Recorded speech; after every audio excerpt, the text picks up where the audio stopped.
future improvement. Thus, we were shocked and honestly, truly punched in the gut to see the formal proposal last Wednesday, which showed the Alliance had deceived both us and Community Board 1. Despite all of these calls and community board arguments and resolutions, the Alliance failed to mention that these subjects we had worked on for decades in some cases would be incorporated into these signs at the wrong locations and with inadequate and inaccurate text. I hope with the extensive testimony, you have all reviewed the signs for Bowling Green, Hanover Square, Foley Square, Wallen Broad, and 48 Wall Street. If not, these signs should be reviewed specifically this morning with the Alliance's specific justification for those texts. The Bowling Green one-sentence mention of Little Syria is inaccurate and inadequate. It's blocks away from the actual thoroughfares, and the language is totally different from what experts would propose. This was a grave insult, and if this proposal is approved, it will set back long-standing community efforts to tell stories properly. We also didn't expect the signs to be so awkwardly written and full of major errors and typos, which is really incomprehensible for an important project dedicated to the most historically significant location in the entire country. I detailed some of the most extreme errors and testimony sent to the Commission on Friday morning, which I hope has been distributed to you and reviewed. Initially, the Alliance told CV1 that the problem was DOT was refusing to consider any new signs, as they told you again this morning. But we've learned this is false. With the Alliance's disrespectful commitment to ignore the Community Board's resolution on this matter, we advanced the full critique.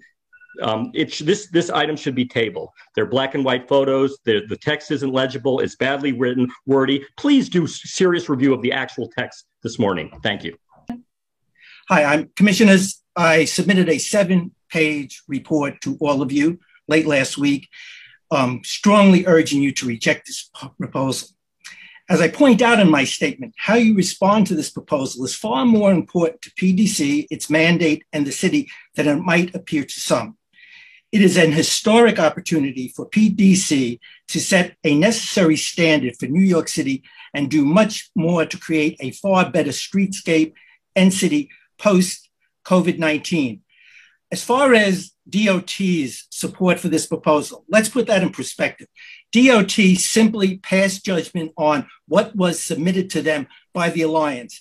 Their review had to do with the structural integrity of the signage and that it meted certain streetscape requirements in the city. They did not pass judgment on the contents of these signs, as the Alliance would like you to believe.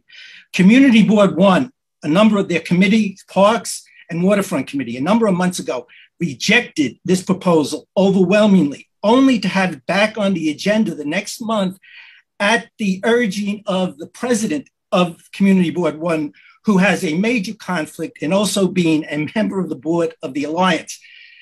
The Community Board asked for, others asked for the report that you have received with the exact wording of the storyboards. They were refused for a very specific reason. Had these storyboards been submitted to the Community Board, that would have been a central issue they would have used in whether or not to reject it a second time. It was a very calculated move on the part of the Alliance not to do so. As far as the sign, the historic sign, as far as the wayfare markers, I think you can approve those. That's a totally separate issue than the historic storyboards. Think of what we're looking at. At Bowling Green, the most historic place in all of New York City by many people's standards, there is one sign of one storyboard. The Battery, which is also a very historic place, it gets one side of one sign. That storyboard placed in front of the Custom House, all the way up to Broadway, past Wall Street, there is not a single other storyboard. The next one is the storyboard that's devoted completely to a clock on one commercial building. On Wall Street, there are 4 separate storyboards, individual structures, each devoted to one building, one office building. And between Pine Street, Wall Street, and Broad Street, 7 of these structures are devoted to individual buildings, as opposed to the overwhelming rich history of Lower Manhattan. If you were, I believe if you were, and I hope you will, take these storyboards to whether as a commission or individually, ask them to review the content for the richness of it and the completeness of it, and you'll find that it's incredibly deficient. Bowling Green, I submitted as one example a alternate storyboard for Bowling Green two-sided, which shows so much more of the history. There is even a factual error on the Bowling Green sign, which says the Bowling Green Park was established in 1732. There's no controversy here. Bowling Green Park was established on March 12, 1733. You can find that on the Parks Department site. You can find that right on the brass plaque inside the park. Thank you, Arthur. Your time is up. Now we're going to try Jacob Morris again. Major bad history, which, if approved in the current design proposal, will embarrass the Public Design Commission because, this signage is going to last for at least 25 years, and it's going to be viewed by millions of people. And what you have is, you have a deceptive and duplicitous and manipulation of the process by the design, by the Downtown Alliance, and even manipulate you, the Public Design Commission.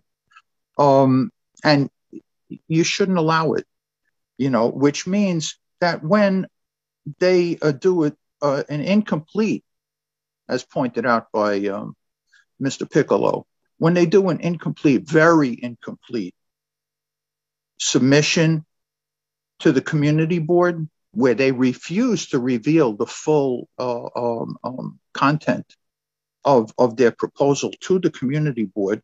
I believe that there are several commissioners who'd like to give some opinions, maybe questions. Please begin, whoever would like to start. Really, especially thank you to the members who testified here, who took the time to come and speak to us. I think that you presented very intelligent and heartfelt testimony today, and I concur with much of it. I agree that we need proper experts, and no offense to Ms. Daywood, I feel that there's a responsibility of the Downtown Alliance to put, as was said, more time and more resources towards this project. I think what was submitted, the group that had the 10 reasons to rethink the Downtown Alliance historical signage, the Washington Street Advocacy Group, had some great critical points that we will take to heart, or I will take to heart. I speak as an individual here, and I concur with those points. This last year has shown us that we all need to tell our own stories. If nothing else, that the year has shown us that. And so I agree that this project needs to be sent back. There need to be additional historians, and it should be a collaborative process. I did not read all of the signposts, and the ones that I did read, I was deeply saddened. And so I think, we can do a lot better. And I mean, it hurts as people of color to see your history constantly either overlooked or functionally not presented. And I also want to mention and second or third from everyone who was of the commissioners who have spoken, that this is a moment for not just this country, but also for this commission to really recognize the opportunity to make things right where we have the power to do so. And if this project is an opportunity for some truth and reconciliation, we should make sure that it is truthful and historically accurate, and that it is sensitive to the indigenous communities, the African community, the cultural history of the downtown area, and not be motivated by a quick turnaround. And Community Board 1 should have an opportunity to see the full text and information and get approval by Community Board before PDC does the same. And I also will second the access to accurate and thoughtful consideration to historians. Jessica Lappin. Thank you, Carrie. I just want to correct a few things that have been said inaccurately on the record, and then, we can sort of go from there unless people have questions. But first of all, I've spent over 20 years in civic life and public service as Speaker to the City Council, to Gifford Miller, as Chief of Staff, as a member of the City Council, and here. I have never been deceitful. I've never been manipulative. And I have never been discriminatory. And so I felt that it was important, since I was accused of that at the beginning of this during testimony, for me personally, setting aside the alliance. I think it's important to set the record straight, setting apart any discussions we have about the substance of the project. That's not how I've ever conducted myself, and what I like to think is a long life of public service. We cannot add new signs. We're not given the authority to do that. We have tried to facilitate, as Todd knows, a discussion with DOT to help them along that path as part of a phase 2, if phase 1 of this got approved, which it sounds like it may or may not. But we cannot add signs. We can't add signs on Washington Street. We can't add signs in the Seaport, which is not within our catchment area, by the way. We don't have that authority. So that's not in the package before you today, because we don't have the ability. So we were trying to be responsive to what we heard from the community. I want to be very clear. DOT has actually forced us over the years to remove signs as links have gone in because of other street issues below grade. Very hard to cite things here, actually. So, and that's part of the reason why the design is what it is. DOT was concerned that if we altered the design too much, we wouldn't be able to replace them in the ground physically. So I just want to be clear about that. We've spent well over $100,000 this year alone on this process, setting aside the amount of staff time we have spent and the amount of time we have spent over 20 years maintaining them. So I just wanted that to be sort of put out there and clear. We have, there are many other sort of points. And I did also want to close by saying CB1 did approve this. There was back and forth, which I thought was good. We were responsive. We incorporated most of their changes. So, just in terms of people saying you need to come back with community board's approval, we had the community board's approval. Not everybody approved. Not everybody will approve. And again, this is history. Not everybody's going to approve about the wording of anything. But, we have certainly, and I do also want to appreciate what Commissioner Armstead said. We have taken this on. To be honest, I didn't really anticipate that it would sort of become what it is. We took these over 25 years ago to be nice stewards. We have debated what to do about them over the years. It costs us money and time. The city has forced us to take them out one by one, even before they started falling apart. So it's sort of where we are. We have made our best effort. We've tried hard. And at some point, that's sort of where we're at. We thought we were doing a nice thing. So that's where we are.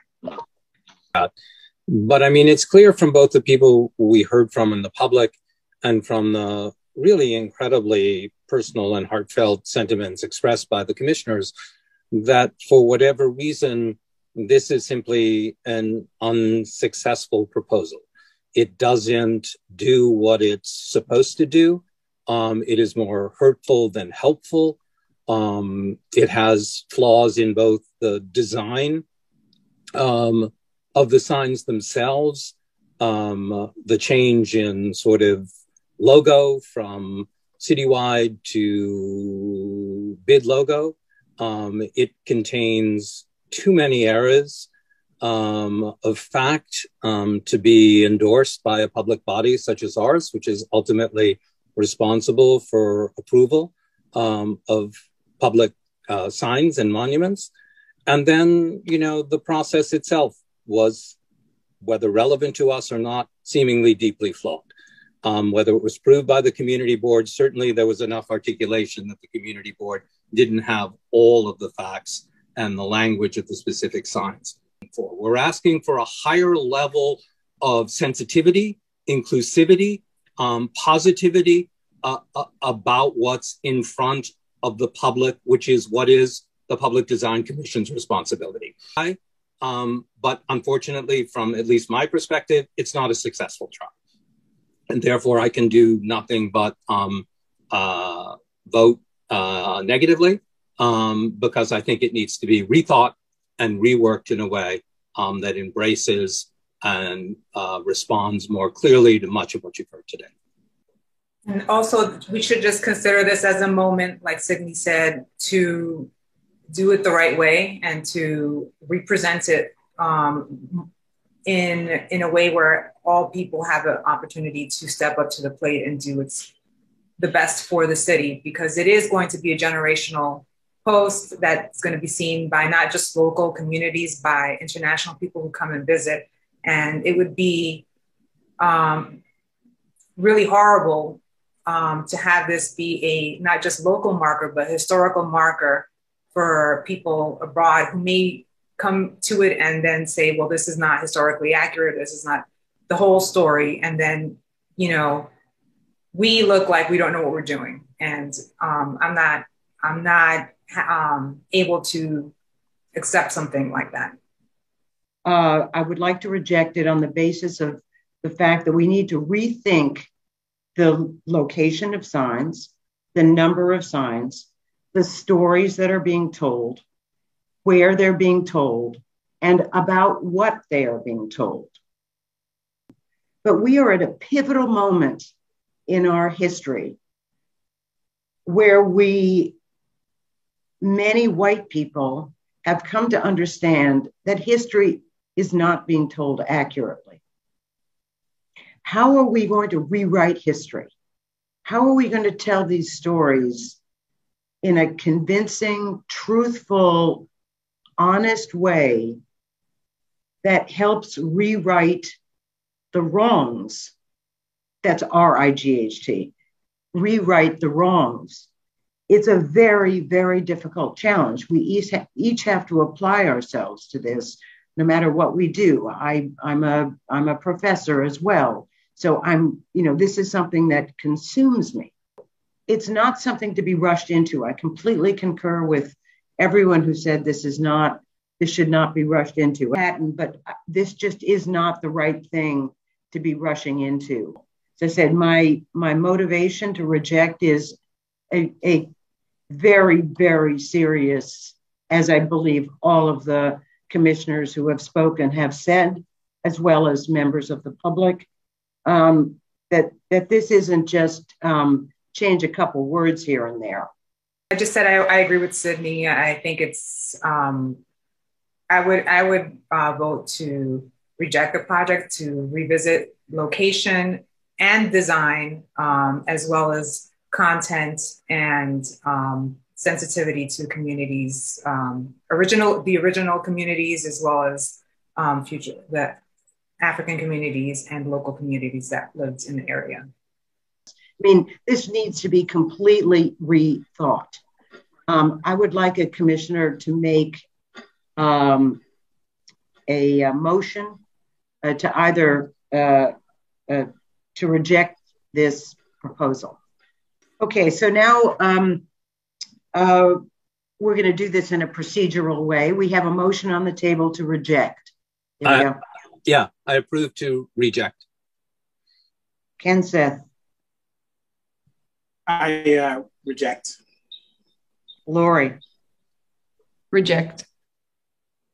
Deborah. Reject. Karen. Vote to reject. Ethel. To reject. Meryl, she's still here. Yep, I'm here. Yeah, great. I want to say I vote to reject that a wider lens, deeper dive is needed. Mary? I move to reject and hope that there's a greater consideration to the original people of this land and that their history and inclusion be really considered properly and thoughtfully. Thank you. And I also reject, and I'll just reiterate my personal add-on here, which has to do with the location of the signs and therefore the stories that can be told.